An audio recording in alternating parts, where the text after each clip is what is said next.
ভাবছো প্রবলেমটা বাইরে থেকে আসছে, কিন্তু কোনো প্রবলেম লাইফে আসলে সেটাকে আমি কি করে ফেস করব, কোন অ্যাপ্রোচে ফেস করব, সেটা কিন্তু সবসময় আমাদের হাতেই থাকে। ঠিক আছে?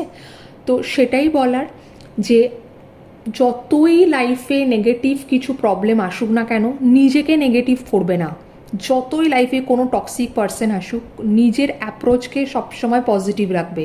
কারণ আজকে যে তোমাদের জন্য কার্ডটা এসছে, এটা একটাই মাত্র গাইডেন্স দিচ্ছে যে লাইফে যত টাফ সিচুয়েশন আসুক, তোমরা নিজেকে পজিটিভ রাখবে এবং প্রবলেমে কনসেন্ট্রেট না করে সলিউশনে কনসেন্ট্রেট করবে।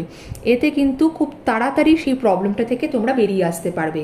কিন্তু নিজেদের মধ্যে যদি নেগেটিভিটিকে আটকে রাখো, তাহলে কিন্তু লাইফে সিচুয়েশন আরও টাফ থেকে টাফের দিকে যাবে। তো কোনটা চাও, টাফ করতে নাকি সলিউশন করে খুব তাড়াতাড়ি প্রবলেম থেকে বেরিয়ে আসতে? সবাইকে অনেক অনেক হ্যাপি মানডে।